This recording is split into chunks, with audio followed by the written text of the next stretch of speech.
Bonjour, bienvenue dans cette vidéo où je vous ai préparé 30 mots ou expressions à retenir pour 2021. Croyez-le ou non, une langue ça évolue et on crée des mots tous les jours, particulièrement en anglais où un nouveau mot est créé toutes les 90 minutes. 15 nouveaux mots ou expressions s'ajoutent donc tous les jours aux 1 million plus de mots qui existent en anglais. Attention, les dictionnaires ne recensent pas autant de mots parce qu'il y a énormément de termes scientifiques qui sont pas forcément recensés. Deux dictionnaires de renom que sont le Oxford Dictionary et le Merriam-Webster recense environ 470 000 entrées. En effet, tous les nouveaux mots qui sont créés en anglais chaque jour ne vont pas forcément tous terminer dans le dictionnaire. Certains mots vont être oubliés et ne vont plus être utilisés et il faudra à certains mots des années d'utilisation avant d'entrer dans le dictionnaire.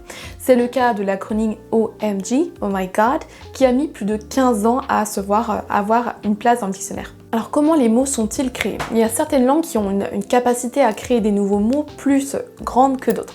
C'est le cas par exemple de l'anglais et aussi de l'allemand. En allemand, l'an dernier, depuis le début de la crise du Covid-19, 1200 nouveaux termes ont vu le jour. En allemand, il est très facile d'imbriquer plusieurs mots entre eux pour en créer de nouveaux. Pour n'en citer que quelques-uns, on a vu le mot Niesscham, qui est la gêne d'éternuer en public, se créer. On a également Corona-müde, qui veut dire fatigué du Covid, ou encore Impfneid, excusez-moi la prononciation, qui veut faire référence aux personnes envieuses de celles qui sont déjà fait vacciner. En anglais aussi, on va pouvoir facilement créer des mots en combinant par exemple deux mots différents. On a breakfast, lunch qui nous donne brunch ou motor, hotel qui nous donne motel. On a d'autres exemples comme ça. Sharent qui est l'association de share, partager, et parent, parents. C'est la même chose pour freegan, free qui veut dire libre de, vegan qui nous donne freegan. En anglais, on va créer aussi facilement des acronymes. C'était le cas de Oh My God qui donne OMG. On a également SAHM qui veut dire Stay at Home Mom ou WFH pour Working from Home. On pourrait également ajouter des préfixes ou des suffixes à un mot pour le modifier. Prenez le mot binge qui veut dire se goinfrer, donc soit de nourriture, soit consommer beaucoup d'alcool, soit faire regarder beaucoup de séries, de films, ou par exemple on peut aussi binge listen something, podcast episode. Ajoutez able à binge et vous obtenez l'adjectif bingeable. Bingeable, qui veut dire qui est digne d'être donc regardé avec beaucoup de fréquence. Vous pourriez dire par exemple This TV show is bingeable ou This podcast is bingeable. On en consommerait énormément parce que c'est très intéressant, fun, drôle, peu importe quoi. Avant d'entrer dans le vif du sujet, si vous êtes en train de regarder cette vidéo sur YouTube, sachez que l'audio sera également mis sur mon podcast que vous pouvez écouter en tapant Léa English Show sur n'importe quelle plateforme d'écoute, que ce soit Deezer, Spotify, Google Podcast, Apple Podcast. Il vous suffit de cliquer dans le lien qui est dans la description pour retrouver mon podcast. Si vous êtes en train d'écouter le podcast, vous pouvez également regarder l'article que j'ai créé pour vous sur mon site en tapant lea-english.com/trendy. Avant de passer à 2021, voyons quelques exemples de mots qui ont été ajoutés au dictionnaire en 2020, l'an dernier. On a le mot hothouse qui était initialement utilisé pour parler d'une serre qu'on appelle également en anglais greenhouse et son sens a petit à petit changé. Il fait maintenant référence à un endroit, une situation qui fait se développer rapidement des idées, des émotions ou des connaissances. On pourra donc parler de hothouse en parlant d'école, de campus universitaire, là où la connaissance, les idées fusent. L'adjectif hellacious a fait son entrée dans le dictionnaire. C'est un mot, un adjectif qu'on utilise pour décrire une situation désagréable. C'est un synonyme de awful. Awful. On a vu également dans le dictionnaire s'ajouter le slang am I right? Am I right? A-M-I-R-I-T-E qui correspond à am I right? Am I right? Vous pouvez donc l'écrire en abrégeant, en collant tout ensemble si vous voulez utiliser donc ce slang. Il n'a pas vraiment d'équivalent en français, c'est juste un petit ajout qu'on fera en fin de phrase pour dire n'est-ce pas plus ou moins. So this topic is fascinating, am I right? Pour dire donc n'est-ce pas et demander confirmation en face. L'expression suivante, empty suit, fait référence à un manager incompétent. Mot à mot, empty veut dire vide et suit veut dire costard, costume. Donc c'est littéralement un costard vide avec rien dedans. On fait donc référence à un manager qui serait à une position qui n'est pas en adéquation avec ses capacités. Prenons maintenant le verbe swell qui veut dire gonfler, enfler et on peut en faire un nouvel adjectif, swole, qui veut dire musclé. C'est un synonyme de muscular, muscly.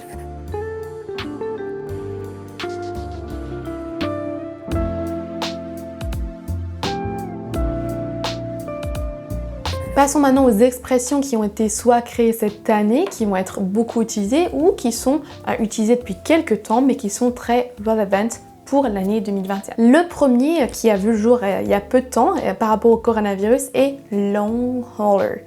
Long hauler. Originellement, l'adjectif long haul fait référence au vol long courrier. Donc ça fait référence à quelque chose de long et d'un périple, quelque chose qui prend du temps. Si vous utilisez des applications pour regarder les news, comme News in Levels, comme Update ou News in 3 Lines, vous allez certainement le rencontrer souvent.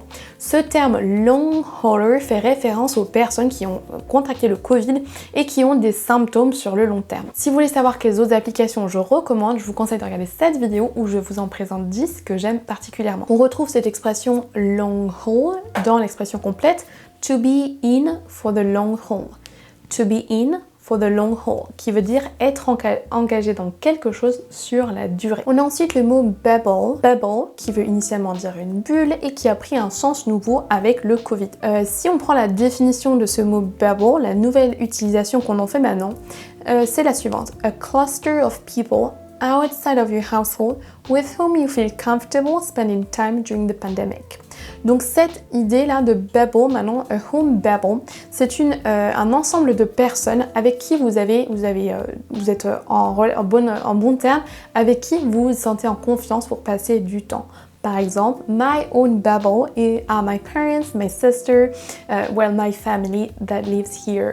Ça fait référence donc aux personnes avec lesquelles vous allez pouvoir passer du temps de façon relativement sûre. Le terme suivant fait également référence au Covid, c'est social distance. On peut également dire social distancing pour parler du fait de respecter des distanciations sociales. Ce terme est nouveau et il a été ajouté au dictionnaire Oxford Dictionary en 2019. Il fait référence au fait de laisser de l'espace entre plusieurs personnes pour éviter la propagation du virus. Le mot suivant, quarantine, malgré le fait qu'il soit très utilisé ces 2 dernières années, est un mot qui a une origine relativement ancienne. Il vient de l'italien quarantina qui correspond à période de 40 jours. Ce mot était utilisé originellement pour parler de la situation des bateaux qui revenaient avec une suspicion de maladie qui devaient respecter une période de 40 jours avant de mettre pied à terre. Cette pratique de quarantaine a notamment été utilisée à Venise en 1300 pour lutter contre la peste. Le mot quarantine est utilisé pour parler de l'isolation, de mettre en isolation une personne ou un groupe au cas où elle était en contact avec le virus du Covid. Le mot suivant, isolation, a la même idée de zone de quarantaine, mais cette fois on l'utilise pour parler de l'isolement de personnes contagieuses. Ce mot est très ancien, on l'utilise en anglais depuis les années 1600. C'est un terme qui vient du latin, qui vient du mot latin insula, qui veut dire île, le fait de s'isoler. On peut également entendre le mot self-insolation, qui veut dire le fait de s'isoler de façon volontaire, même si on n'a pas forcément eu les symptômes du Covid ou qu'on a été atteint. Après avoir vu des expressions utilisées à cause de la situation sanitaire, on va passer à des mots utilisés par rapport aux changements dans le monde du travail. Le premier mot est solopreneur. Solopreneur. C'est la combinaison des mots solo, qui fait référence au fait d'être seul, et entrepreneur. Entrepreneur, qui veut dire entrepreneur. On a donc créé un nouveau mot qui correspond déjà plus ou moins au entrepreneur. Le mot solopreneur fait référence au fait qu'on travaille vraiment de façon seule. La plupart du temps, les mots solopreneur et entrepreneur sont interchangeables. Mais avec le mot solopreneur, on insiste sur le fait que la personne travaille seule. On entend également souvent le mot freelancer, qui veut dire personne qui travaille à son compte. En France, on dira souvent auto-entrepreneur. On a ensuite le mot coworking, qui est l'association de co, ensemble plusieurs, et working, travail. C'est un mot qu'on utilise maintenant en français également, mais vous voyez qu'il a d'abord été créé en anglais, coworking, l'anglais qui a une facilité à créer de nouveaux mots en associant deux mots entre eux, et le français ensuite réutilisé ce terme et on l'utilise maintenant très souvent. On a ensuite le terme gig economy et c'est certainement un mot que vous allez trouver lorsqu'on parle de Uber Eats ou de n'importe quelle façon de travailler qui sont basées sur du travail temporaire.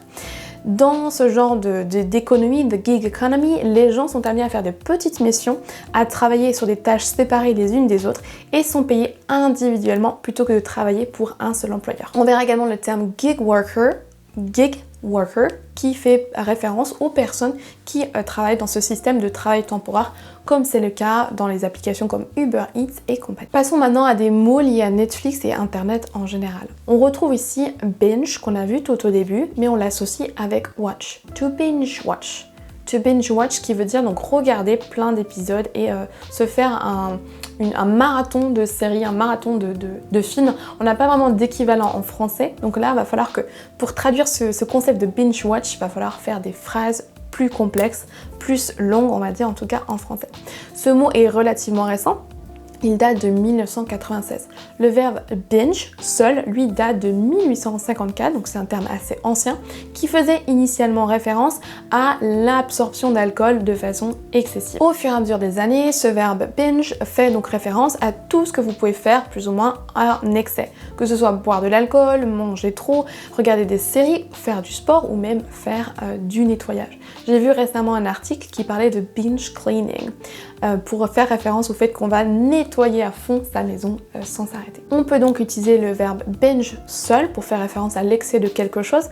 I binged on chocolate yesterday. Je me suis goinfré de chocolat hier.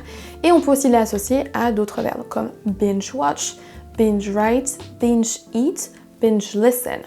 Notez aussi que l'adjectif que je vous ai présenté tout au début, bingeable, va faire référence à ce qui est digne d'être regardé, d'être lu, d'être écouté et vous pouvez faire une phrase avec ce nouveau bel adjectif. Vous pourriez dire par exemple your videos are so bingeable. Your videos are bingeable ou your podcast episodes are bingeable. Ces épisodes de podcast sont, on peut pas vraiment traduire en français, mais on les écoute avec plaisir. Enfin, on peut s'en écouter plein de suite. Ouais, vous voyez que l'idée là, on peut pas forcément très bien la véhiculer en français. C'est un terme qu'on a du mal à traduire, en tout cas mot à mot, c'est impossible du français à l'anglais. Mais si vous y prêtez attention, vous allez l'entendre très souvent. Parce que dans notre société où tout va vite, on a tendance à faire un petit peu peut-être des excès, que ce soit avec Internet ou avec la nourriture et les boissons. Le mot suivant, unfriend, est un terme qui est apparu en 2007. Ce verbe unfriend est l'association du préfixe un et du nom friend qui veut dire ami. Un mot similaire, unfriended, était déjà utilisé au temps de Shakespeare et à cette époque, et c'est toujours le cas aujourd'hui, voulait dire sans amis. C'est un synonyme de friendless. Notez ici qu'en ajoutant less à friend, on dit sans amis et on retrouve ce less dans d'autres mots. C'est le cas par exemple de speechless, qui veut dire sans voix, on était bouche bée, on ne pouvait plus parler, speechless. On le retrouve également dans useless. Useless, qui veut dire inutile. On retrouve le mot unfriend aussitôt qu'au XIIIe siècle. À cette époque, il avait le synonyme de enemy. Votre ennemi, quelqu'un qui n'est donc pas votre ami. À l'heure actuelle, lorsqu'on utilise le verbe to unfriend, c'est souvent pour faire référence au fait de ne plus suivre le compte de quelqu'un sur Facebook. Le fait de ne plus être ami, ce serait l'inverse de devenir ami. To unfriend someone. Lorsque vous faites référence à un compte public, par exemple sur Instagram ou Twitter ou ailleurs, et que vous voulez vous désabonner de ce compte, vous pourriez dire en anglais to unfollow. To follow, suivre ou s'abonner à quelqu'un, et on ajoute donc le même préfixe unfollow pour dire se désabonner. Lorsque vous désabonnez d'un compte privé de quelqu'un qui est votre ami ou justement qui ne l'est plus, utilisez plutôt to unfriend. Notez ici que le mot Brexit est également un mot relativement récent en anglais. Il est la combinaison de Great Britain et exit. Great Britain, le Royaume-Uni, exit, l'idée de sortir de l'Union européenne. Brexit est donc un nouveau mot qui a été créé récemment en anglais. You should unfollow or unfriend any person that makes you feel bad. You should unfollow or unfriend any person that makes you feel bad. Vous devriez vous désabonner de comptes de personnes qui vous font vous sentir mal. On a ensuite l'expression /verbe to Netflix and chill. To Netflix and chill. Notez que la plateforme Netflix, c'est donc une marque qui s'est petit à petit transformée en un verbe en anglais. On peut donc l'utiliser dans une phrase pour dire est-ce que tu veux regarder quelque chose sur Netflix? Vous voyez qu'en français, on va devoir dire tout ça, regarder quelque chose sur Netflix, alors qu'en anglais, on pourra dire soit watch something on Netflix ou Netflix something. On pourra dire par exemple, do you want to Netflix something? Do you want to Netflix something? Or do you feel like watching a movie on Netflix? Doesn't matter. Passons à la deuxième partie de cette expression, to chill. Le verbe to chill est un synonyme de to relax. Vous entendrez parfois chill tout seul ou chill out qui veut dire se détendre, se relaxer. Donc cette expression Netflix and chill a l'air assez innocente, regarder un film et se détendre, sauf que méfiez-vous de son sens, du sens qu'il a à l'heure actuelle.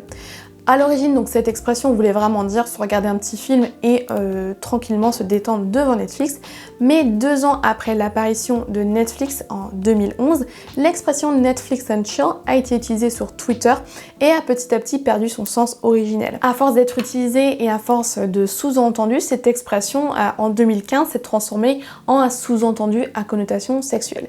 Donc si vous entendez Netflix and chill, méfiez-vous, c'est pas ce que vous croyez. Après, donc Twitter, c'est Instagram qui succombe à la tendance Netflix and chill, à l'utilisation de ce terme, notamment avec un post de la chanteuse Nicki Minaj qui a annoncé l'arrivée de son enfant avec un t-shirt qui stipulait Straight Outta Netflix and chill. On a ensuite le verbe to ghost. Ghost, qui a changé petit à petit de sens avec l'arrivée des réseaux sociaux et d'internet et des mails en général. Le mot ghost veut dire fantôme et on le retrouve dans l'expression ghostwriter. Ghostwriter, littéralement un écrivain fantôme, on dirait en français soit une plume, soit un nègre. L'écrivain fantôme, donc ghostwriter. Le verbe to ghost veut dire prêter sa plume, qui veut dire, c'est un verbe qui veut dire écrire pour quelqu'un, écrire un roman pour quelqu'un. Mais ce verbe to ghost est utilisé depuis quelques années dans le sens ne plus donner de vie, ne plus donner signe de vie à quelqu'un. On l'utilise notamment avec les réseaux sociaux pour parler d'une personne qui ne vous répond plus ou si vous arrêtez de communiquer avec quelqu'un et que vous ne donnez plus signe de vie. On entend parfois ce terme utilisé à la française en disant ghoster qui veut dire donc ne plus donner signe de vie à quelqu'un, ne pas répondre ou ignorer quelqu'un que ce soit sur des réseaux sociaux ou par mail. Le terme donc ghost à retenir car vous pourrez souvent l'utiliser. Passons maintenant aux acronymes à retenir et à utiliser en 2021. Le premier, Froyo, qui est la combinaison de frozen, qui veut dire gelé, glacé, yogurt, qui veut dire yaourt. Froyo est une nouvelle invention hybride entre le yaourt et la crème glacée. They serve the best froyo in the city. They serve the best froyo in the city. I'm not necessarily an ice cream person, but I do like froyo. I'm not necessarily an ice cream person, but I do like froyo. On a ensuite un acronyme très trendy qui est AF, à écrire en majuscule lorsque vous l'écrivez à l'écrit. On peut également le dire à l'oral en disant les lettres une par une, AF. Cet acronyme donc est utilisé sur internet, on peut l'entendre aussi dans la vie de tous les jours, on va moins le voir dans des films ou dans des séries parce qu'on essaie de ne pas jurer. Cet acronyme AF veut dire as, F-U-C-K. Donc c'est quelque chose qu'il faut faire attention si vous voulez l'utiliser vous-même. On va l'utiliser après un adjectif pour dire tout simplement très quelque chose. Si vous dites it was good AF, it was very good. Si vous dites this drink was tasty AF, la même chose, it was very tasty. Usain Bolt is fast AF or he is running fast AF. La même chose, he's running very fast. On pourrait dire Bill Gates is rich AF. C'est donc une façon assez slang, assez familière pour dire beaucoup, très quelque chose. Un autre slang term, un autre mot familier pour la route, le mot dope. Dope. Ce mot normalement fait référence aux produits dopants, il a d'autres significations, mais à l'heure actuelle, on s'en sert beaucoup pour dire trop bien, génial. Si vous dites My phone is dope AF, My phone is dope AF. Mon téléphone est vraiment trop bien, trop cool. Un terme que vous allez donc peut-être entendre aussi. L'acronyme suivant a vu le jour en 2010 et est encore souvent, très souvent utilisé dans les médias à l'heure actuelle. Cet acronyme est BIPOC, qu'on peut prononcer également BIPOC. BIPOC ou BIPOC. Chaque lettre donc de cet acronyme signifie quelque chose. BIPOC veut dire Black Indigenous People of Color. Black Indigenous People of Color. Notez que même si ce terme est relativement récent et qu'on l'utilise de façon régulière à l'heure actuelle, notamment avec le Black Lives Matter, le terme POC, qui veut dire People of Color, est utilisé depuis très longtemps. Il a fait son apparition dans le dictionnaire Oxford Dictionary en 1796. Et les deux lettres BI pour Black and Indigenous ont été rajoutées plus tard. On a ensuite l'acronyme YOLO qui se prononce donc comme un mot, on ne prononce pas les lettres une par une. YOLO fait référence à You Only Live Once. You Only Live Once, qui veut dire on ne vit qu'une fois. C'est une sorte de mantra qu'on utilise pour dire qu'il faut profiter à fond de la vie. Si vous tapez YOLO dans les hashtags sur Instagram, vous allez tomber sur plein de publications de personnes qui justement ont décidé de réaliser leurs rêves et qui profitent pleinement de la vie. Ce sera plus ou moins un synonyme de Carpe Diem qu'on utilisera nous-mêmes en français. On a ensuite l'acronyme WFH. WFH. Les lettres veulent dire Working from Home. Working from home. C'est donc l'idée de faire du télétravail, de travailler de chez soi. L'acronyme suivant, FOMO, veut dire Fear of Missing Out. Fear of Missing Out, littéralement la peur de manquer. Vous devez prononcer les lettres comme si c'était un mot, FOMO, et pas prononcer les lettres une par une. Ce terme FOMO est utilisé depuis 2004 et il est encore largement utilisé à l'heure actuelle et il a aussi de beaux jours devant lui. Le mot FOMO fait référence à la peur de manquer une information ou la peur de manquer un événement intéressant. Par exemple, si vos amis partent en vacances et qu'ils mettent des photos sur les réseaux sociaux, FOMO, c'est clairement la peur de manquer les événements qui sont en train de se passer alors que vous n'êtes pas là-bas. Pour contrebalancer cette FOMO, cette peur de manquer quelque chose qui nous fait parfois acheter des choses dont on n'a pas forcément besoin par peur de manquer l'information, on a l'acronyme JOMO. Joy of Missing Out. Ce JOMO, Joy of Missing Out, nous montre les bienfaits d'une digital detox. Et ça, c'est un terme aussi qui est très souvent utilisé à l'heure actuelle. Digital detox. I think I need a digital detox. I'm spending too much time on my phone. J'ai besoin d'une petite détox digitale, mot à mot. J'ai besoin d'une coupure des réseaux sociaux. J'ai besoin de faire un break. Ce JOMO, Joy of Missing Out, fait référence au fait qu'on est justement content et on est conscient du fait que les réseaux sociaux sont un moyen de vous faire croire que vous manquez toujours quelque chose ailleurs. On a ensuite la version 2.0 de Happy Birthday qui s'écrit Happy B-Day avec un B majuscule. C'est une façon plus Jones et trendy de dire Happy Birthday, de souhaiter à quelqu'un un joyeux anniversaire. On a ensuite plusieurs mots, deux mots qui se sont associés pour en créer un troisième. C'est le cas notamment du mot hangry, qui est l'association de hungry, avoir faim, hungry, donc avoir faim, et angry, angry, qui veut dire être fâché. Le mot donc qui a été créé avec ces deux mots, hangry, veut dire le fait d'être énervé parce que vous avez faim. Le mot sharent est l'association de share, partager, et parent, qui veut dire parent. Lorsqu'on parle de quelqu'un comme sharent, c'est une personne qui partage les événements de la vie de ses enfants sur internet, sur les réseaux sociaux. On a ensuite le verbe chillax qui est très récent et qui a été ajouté au dictionnaire en 2019. Il est l'association de chill, qui veut dire se détendre, et de relax, se détendre, se relaxer également. Ajoutez donc les deux et vous obtenez chillax. Chillax. On aura également d'autres synonymes pour dire se détendre, notamment de-stress, unwind, let off steam qui veut dire se défouler, to switch off, unplug. Vous pourriez dire come on, chillax, it's not a big deal. Come on, chillax, it's not a big deal. Le mot suivant, staycation, est l'association de stay, rester, et vacation, les vacances. Staycation fait référence au fait de faire des vacances proches de chez soi. Si vous faites des staycations, vous prenez certainement pas l'avion ou le train, mais vous faites des vacances proches de chez vous, souvent en revenant dormir à votre domicile. C'est un terme qui a vu le jour en 2008 lors de la récession aux États-Unis, un moment où les gens ont commencé à faire des vacances plus proches de chez eux pour économiser de l'argent. On s'en sert encore souvent à l'heure actuelle pour faire référence à des choses sympas que vous pouvez faire qui font vacances proches de chez vous. Donc staycation. Le thème bromance est l'association de brother et romance, qui nous donne donc bromance. c'est l'idée d'amitié forte entre deux hommes. En français, on le traduira de façon très simpliste en amitié virile, mais c'est vraiment pas forcément quelque chose qu'on dira en français. Sachez que bromance est juste un terme pour parler de l'amitié entre deux hommes. D'autres mots qui pourront vous servir par rapport au vocabulaire de l'amitié, on a friendship qui veut dire l'amitié, to get along well with someone, bien s'entendre avec quelqu'un, et on a également le mot click. To click veut dire on a connecté, on s'est bien entendu directement. Vous pourriez dire we clicked and we started a bromance. We clicked and started a bromance. Le mot sesh est également assez trendy et utilisé à l'heure actuelle. Il fait référence à session. C'est plus ou moins un raccourci donc du mot session, session. On le verra dans différents types d'expressions comme yoga sesh, Netflix sesh, sport sesh, photo sesh, whatever.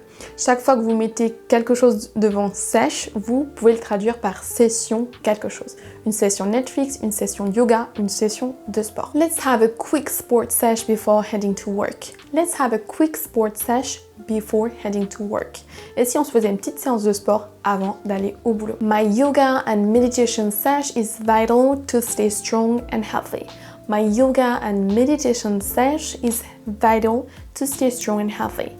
Ma petite séance de méditation et de yoga est vitale pour rester en forme et sain mentalement. Si cette vidéo vous a plu, pensez à me donner un like si vous êtes en train de la regarder sur Facebook. Si vous voulez savoir plus de détails sur ces mots que je vous ai présentés et en apprendre d'autres, je vous conseille d'aller lire l'article sur lea-english.com/trendy. Pensez également à me dire dans les commentaires si vous avez déjà repéré un de ces mots autour de vous. Et si vous voulez réécouter de nouveau ces informations, rendez-vous sur mon podcast Lea English Show. Je vous dis à la prochaine!